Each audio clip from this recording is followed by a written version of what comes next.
Hello, folks. Welcome back to Sound Design for Relaxation, Meditation, and Sleep. I'm your host, Dr. Lawrence W. Moore of the Wayfarer Project.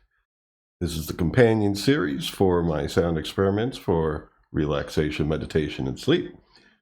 And as we're going forward, this series discusses what I'm doing behind the scenes to make these sound experiences, and it gives my listeners a chance to react and talk to me, communicate with me about what's working for them, maybe what's not.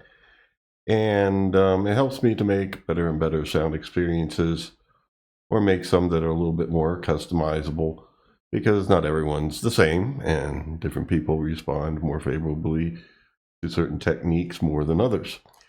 So in this episode, we're going to look at what I am doing now, or more correctly, what I am going to be doing in the next sound experiment, which is going to be number 11. And this one, I am going to be using some new old approaches in a way. This one will have the ocean waves, synthesized ocean waves, although they're a little different now, and I'll be showing you that. But the major differences will be my approach to binaural beating, namely the frequencies that I'll be using for carrying the signal, as well as the difference in hertz for the beating effect. I will also be showing my approach to harmonics, as I will be using in the next experiment. I think it will be more effective, and so I just want to show them to you, give you an introduction, so when you hear the experiment when it releases in a day or two, you know what stuff's what, and maybe you can get back to me about what things worked and maybe what didn't, or what sections should be longer or shorter, things like that. So anyway, let's get on with it, and away we go.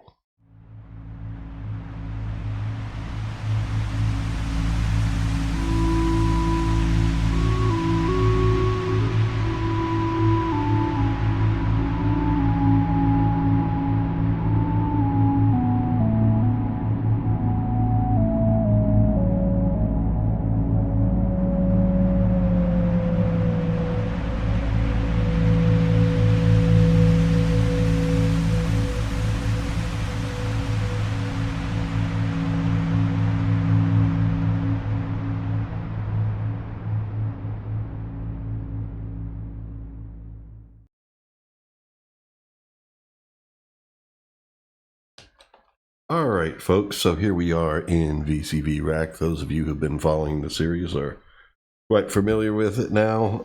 While you may not use the software, I know plenty of people have been kind of picking up on some things of like what does what sounds like what, and can better communicate with me about the sound experiences. And those that are using VCV Rack or have a synthesis background, of course, can know more in detail. There's a lot coming to the Wayfarer project. I will be starting a new series, Wayfarer Music Making, and as I release new music, I will be using that to show what I'm doing behind the scenes. So some of my approaches will be more musical in that series, and in this series maybe a little less musical, although I will be dividing things up into experiences for relaxation, then experiences for meditation, and then separate experiences for sleep as we go forward. So keep in touch, and there's going to be a lot going on, as well as my learning tutorials are going to continue, but I'm going to have an announcement about that. There's some series that I want to have another crack at. I think I could do a better job with the whole Learn Synthesis with VCV Rack series.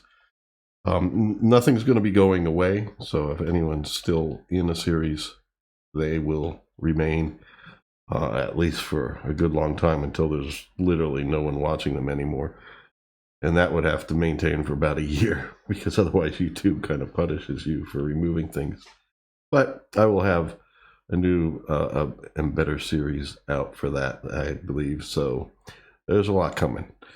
Anyway, folks, so here, simple organization, this bottom row Here is the mixing area, my compressors and parametric EQ for the mixer, 16 channels, mind meld mixer, the aux expander. So right now I'm just using one effect, that's reverb over here, and then a compressor on the way out from MSC Hack on the audio out. These are Squinky Labs compressors, but they work great with the whole insert and return system that the mind meld mixer uses. And it's parametric EQ, which allows you to equalize up to 16 channels, as well as your groups and auxes and just about everything that goes through the mixer. You can do individual equalizations on it. Right now, in this setup, I am not actually using it to equalize too much at all, but I'm using it visually to look at the spectrum on different things, so that's nice. The second row is my waves area. It may look a little different if you've seen episodes in the past. I'm using the noise from the Audible Instruments macro oscillator now, and then violet noise from VCV, and using that for the kind of left and right panning, higher frequency sounds of the waves that are lapping on shore. And this is kind of like the stuff in the middle. We'll be hearing that in just a moment. I'm going to show all the new things. Up here we have harmonics, basically 7 harmonics, and I'll be talking about the frequencies they're based on and why. Up here is what I'm calling synth ASMR prickles. I've kind of revised that sound a little bit. It sounds a little bit more like dripping water and bubbling water kind of at the same time, but I use it in a very distant, delicate effect. And then at the top I have here the binaural beating, just 2 pairs of frequencies. And I'll explain that as we get to that. Basically, I'm going back to more of a original Robert A. Monroe gateway experience approach to this. I basically listened to those frequencies, narrowed them down, found them, and that's what I'll be using. And I found it to be, on the left side 100 hertz, and the right side 104 hertz. So you get a 4 hertz beating between the left and right ears. Of course, you got to be using headphones. And even for listening to this, I do recommend headphones for this episode. This is a noise module here. We'll hear that, but basically I pair that with the binaural beating. We have 2 oscillators that are 100 hertz, 104 hertz. And then 2 more oscillators. I gotta remind myself, I think it's 3 times that. Basically 300 hertz and 304 hertz. Let me just double check here.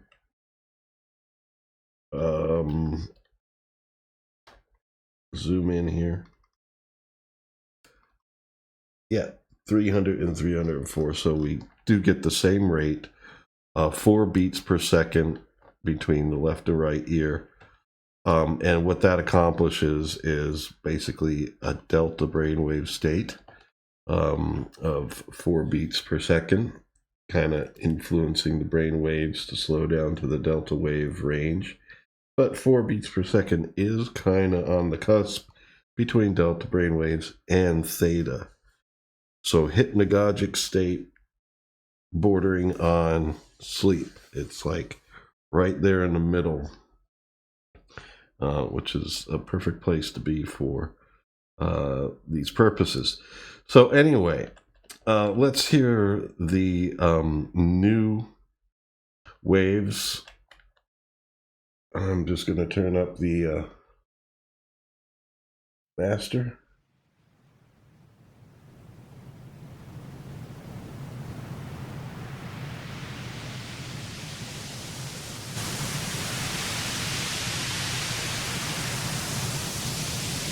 So what we have are the center waves here, which are these Here, I'm going to mute the other two.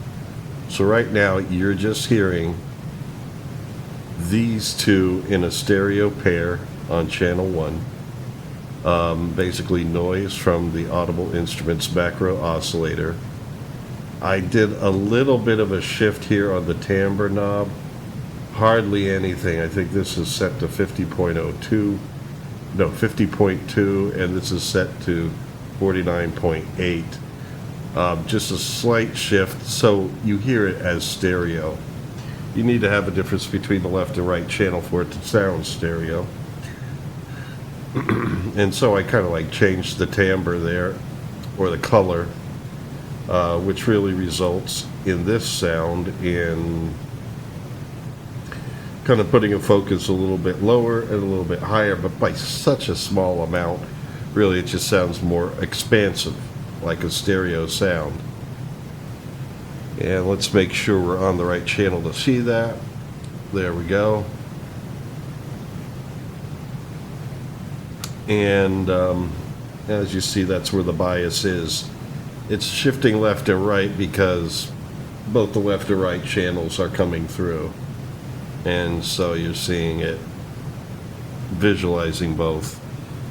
And so there is a little movement in it, but this allows for kind of like the rumble of the ocean waves to continue while kind of like holding the sound together while the left and right are being somewhat panned.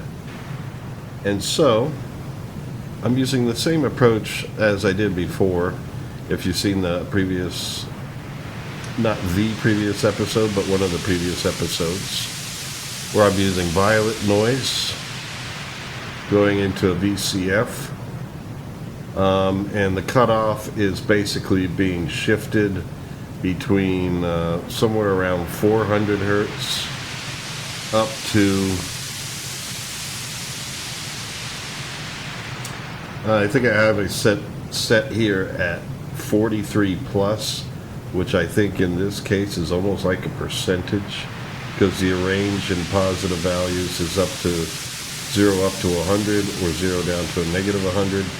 So it's basically shifting it up a little under halfway of where the cutoff would go. And then I have two LFOs, one at 0.07 hertz that is basically moving that cutoff range, and then I have another LFO. This one is at 0.034 hertz, basically modulating this one so it's not exactly the same each time. Basically this slowly makes this go a little bit slower, a little bit faster, very slowly though, so it sounds natural. And then here I use the same approach to the LFOs for controlling the panning. These are hooked up to the attenuator over here, and then connect to the pan input on the mixer, where basically the left side is going from right about here to center, and the right side is going from right about center to here. And in fact, I'm wondering, well, I'll just double check it to make sure it looks right. But yeah, and then the same thing with the LFOs, adjusting the VCF, the cutoff frequency. So here we can see left and right basically panning in and out, but they don't line up exactly because the LFOs are set to slightly different values. So sometimes, you know, they'll be a little bit off from one another. You see this one is going to the right a little faster than this. So that way it sounds a little more natural. Not like a perfectly rhythmically balanced panning. And you can see the cutoff frequencies here. Here's the left channel. Cutoff frequency fluctuating up and down.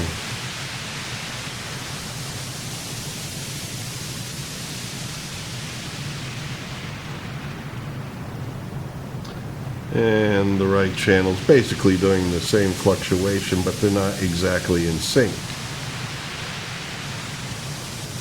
Sounds a little bit more like real OSHA waves. I do have them being compressed a little bit here, the left and right at least. So that way it's not too much of an amplitude jump when it rises in frequency, because as it goes higher in frequency here, it gets into that range where our ears are more sensitive. And I don't want that to be exaggerated too much. So the result is they sound a little bit smoother. If I zoom out here, basically you can see I have it organized in pairs. The left side, the right side. Two LFOs controlling the cutoff frequency of the noise. Two LFOs controlling the pan. The one LFO is really varying the other. And the same thing on the right side, but the values are slightly different, just so they don't sound exactly the same and exactly in sync. Okay? So that will be how the sound experience will begin. The last two sound experiences that were experiments, I call them both, they didn't start with the OSHA waves. It was other material, some musical material that I improvised before going into the OSHA waves. I'm going to go back to this for the time being. Here are the OSHA waves in the group, and what I'm going to transition to afterwards, the group is already up, the faders are already up, but I have a MIDI controller input here, basically is controlling the faders on the mixer for these 7 oscillators, the harmonic relationship. Basically, I went with the frequencies used in the gateway experience, where it was 100 hertz on the left, 104 hertz on the right. That means 102 hertz is the center frequency between the left and right channels. So I have a harmonic here set up as 102, then 2 times 102, which is 204, 3 times 102, which is 306, 4 times 102, which is 408. So it's basically harmonic relationships, 1, 2, 3, 4, whole numbers times this as a fundamental, but the strengths of these tones are going to be stronger than harmonics. They just have the same harmonic relationship. And since they are triangle waves, each tone is going to have its own set of harmonics. They are a little bit light in strength compared to the other basic waveforms. The triangle wave has a harmonic overtone series of basically the strength of each harmonic is 1 over that harmonic number squared. So like, and only the odd harmonics. So harmonic number 3 has a strength of 1/9 that of the fundamental. And so as you get higher and higher, they really get weaker and weaker. But I wanted a little bit extra color for timbre of these tones. But they are arranged in a harmonic relationship. Except where it gets to number 5 here. I decided instead of making this 5 times this as a fundamental, 510, I did 2 times this, which is an approach I used before when I was using 108 as my base frequency and 432, A432 as the 4th tone in the series. Now that things are shifted down a bit, and this is really 408 to be compatible with the binaural beating and the Robert Monroe approach. Basically, what I did is what I did before, where this is 2 times this, 3 times this, 4 times this. These 3 tones are still in a harmonic relationship with this lowest frequency here. It's just instead of being 5 times this fundamental, it ends up being 8. And this ends up being 12. And this ends up being 16. So there's still harmonics of the base frequency, but they're just 2 times this, 3 times this, 4 times this, or 8 times this, 12 times this, 16 times this.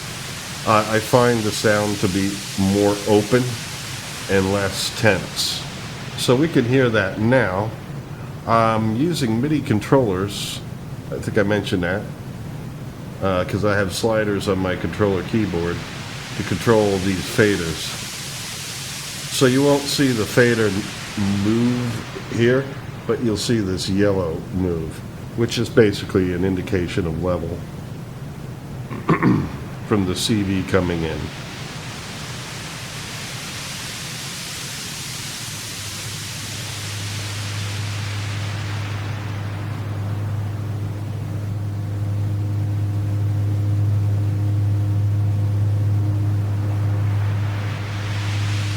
These are reverberating, and in the beginning, after the ocean waves are solo for a little while, I intend to use these as like something that somebody could chant with if you want to do that resonant tuning that Monroe advocates for.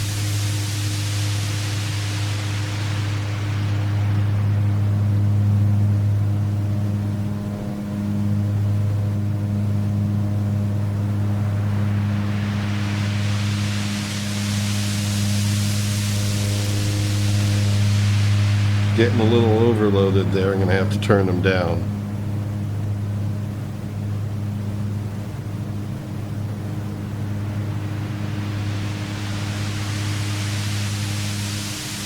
And as they come in, I will gradually lower the waves.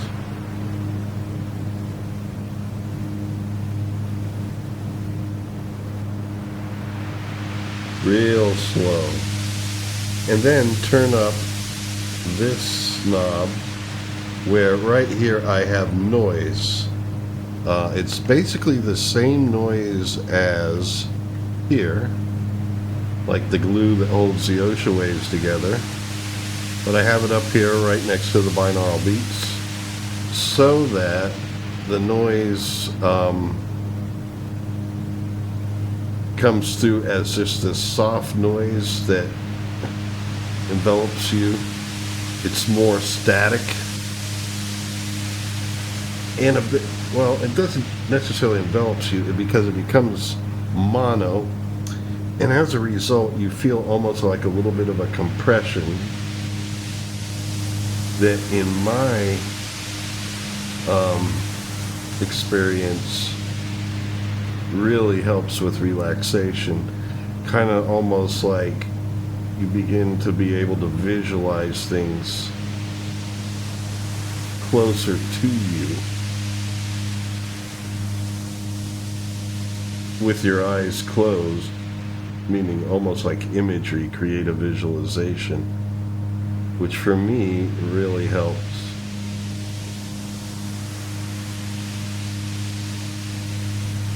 So I'm turning up this other noise here that pairs with the binaural beating. At this point, the listener can be chanting along with this pitch. It's in octaves, so it can sing oh or oh, you know. Fits all vocal ranges, basically. And of course, in the sound experiments, there is no narration or anything. So you pretty much read the description and it's your choice whether you want to do that singing in resonance or not.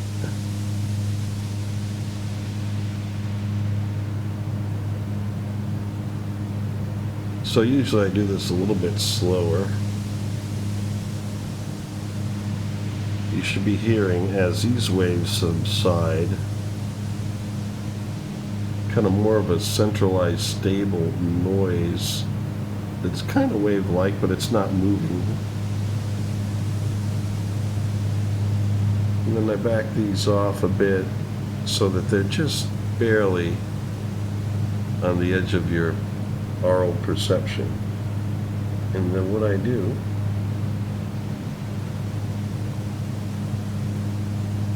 is I'm going to raise the prickles, which are up here. I've done an episode on these, but I've expanded it where now I have basically 3 stereo pairs of them, and they're in different pitch ranges. So now they are going to sound a little bit more like bubbling water, but I basically am going to raise this very carefully so it's just on the edge of your perception.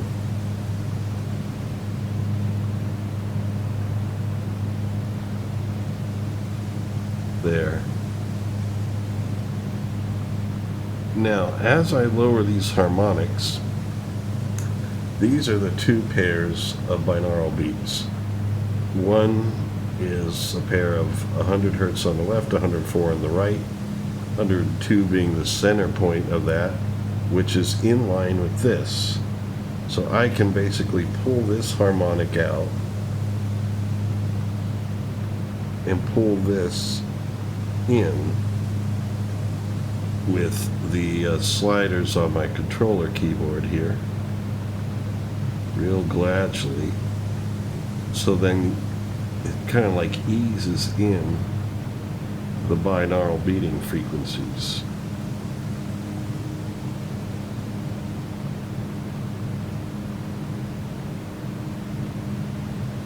I'm doing it real gradually here.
There we go. And then what I'm going to do is gradually lower the other 2 harmonics.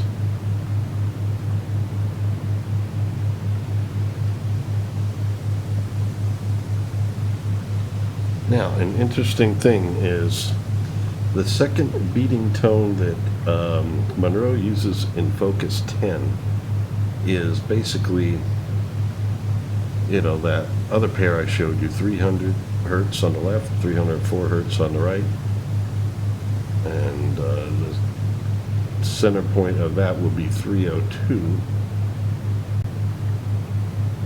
Interestingly enough, this right here is actually at 306. So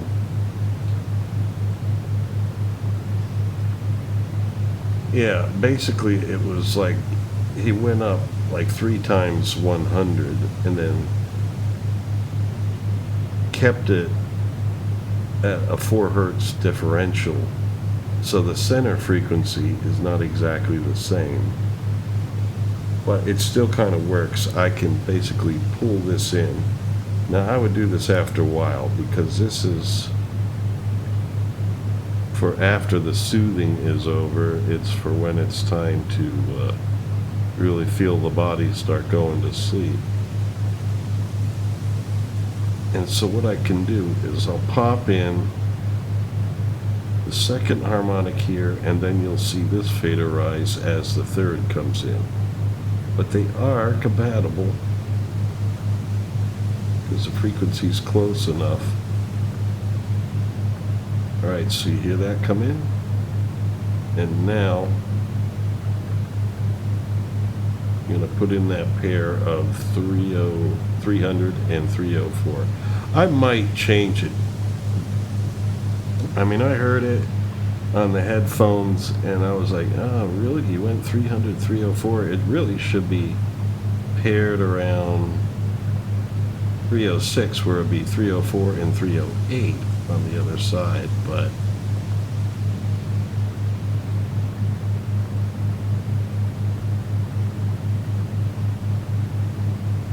who's going to argue with Bob Monroe, you know?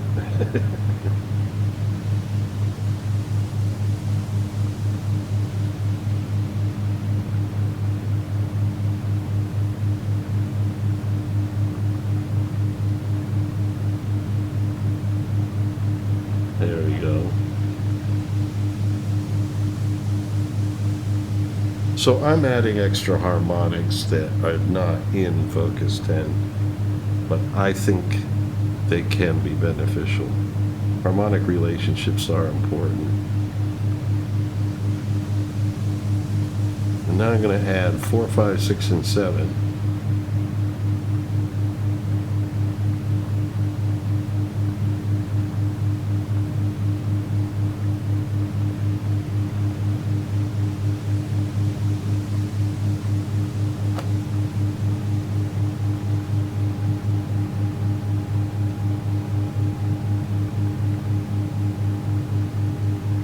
I did 4, 5 kind of popped out a little bit stronger than I wanted to.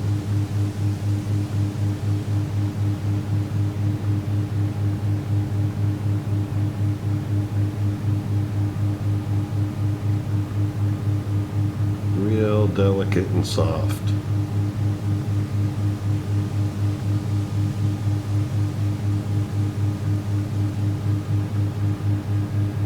There we go. Now all of this will be even slower and more gradual in transition.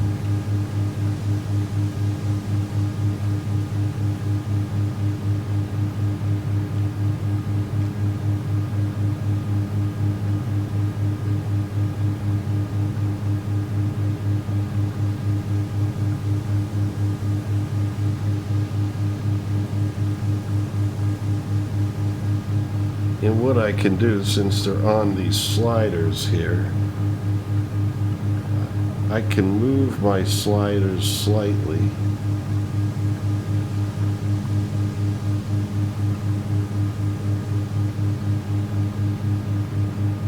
to have different harmonics come to the front.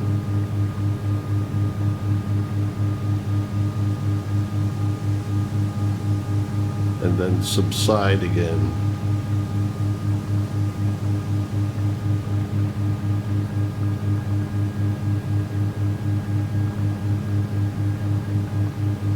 There's a little bit of movement, but you're still perceiving the 4 cycle per second beating between the left and right ear.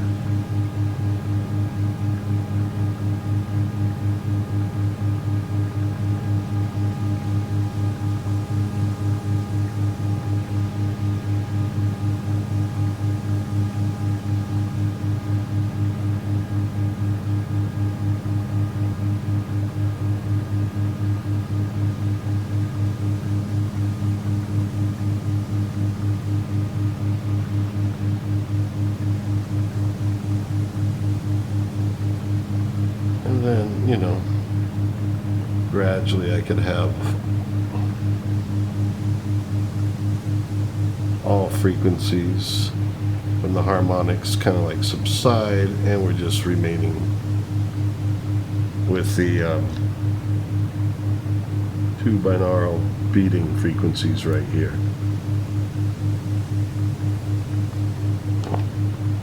I am going to try real quick here.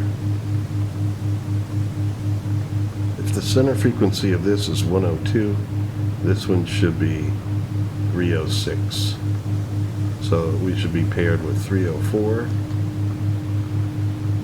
and 308.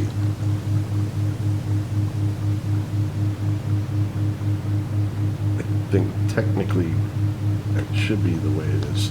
It isn't how I heard it when I was trying to match the frequencies, but let's see. It'll line up with the harmonics better.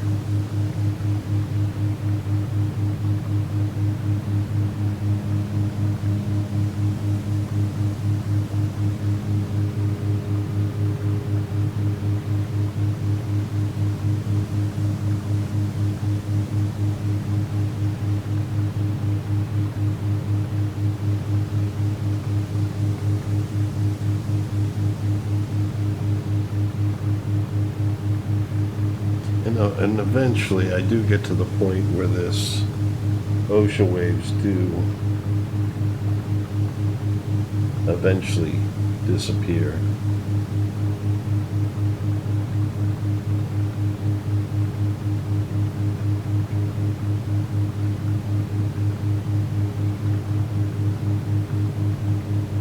And that static noise basically is kind of like pulling your vision inward.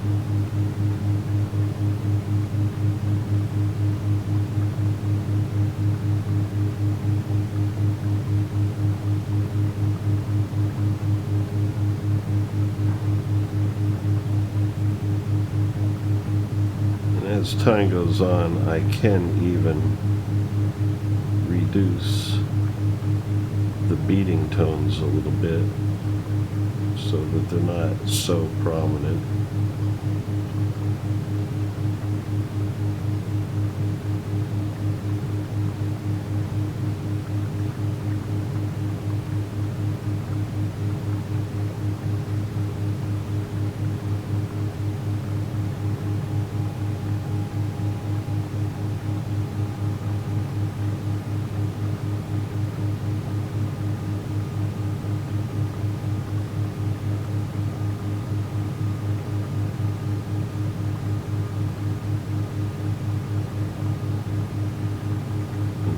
Settle the beating tones into the rest of the harmonics.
Even try to reverberate the noise a bit, which will also reverberate the binaural beats. But it's worth a shot.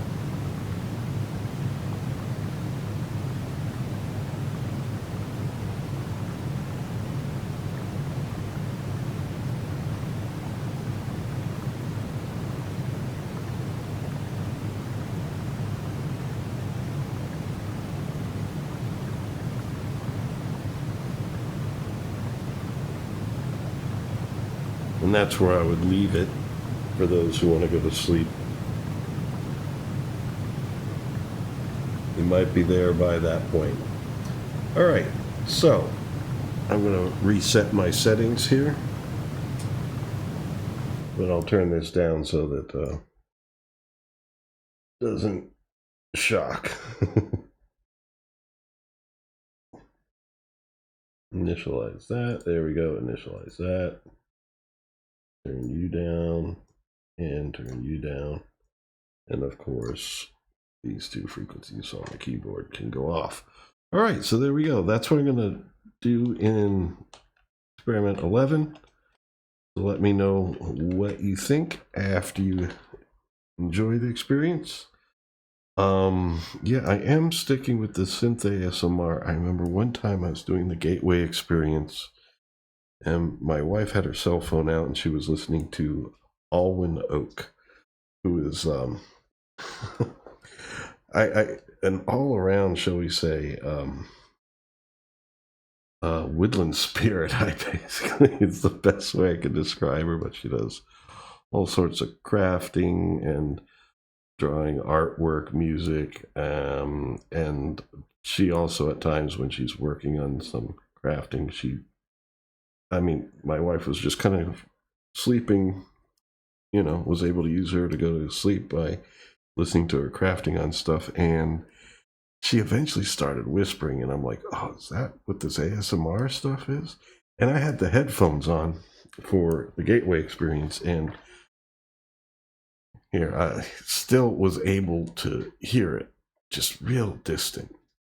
And somehow that whispering from a distance, I finally felt what they're talking about with the ASMR effect in stimulating a meridian response.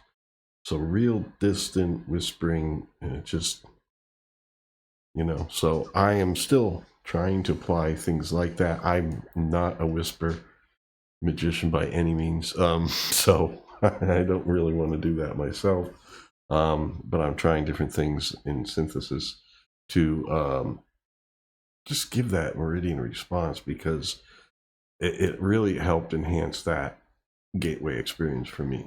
So anyway, that's why I'm still sticking with it. Let me know what you think of it and how it works for you. Maybe I need to pitch it up a little bit. I might do that before I do the sound experiment, the next one. But in any case, thank you for joining me. I will put, in case you want to check her out, the Alwyn Oaks username in the description, or tag. She's got a huger channel and following than I've got, but just in case you want to check that out. All right, folks. All right, thank you for joining me, and until next time, take care and stay free.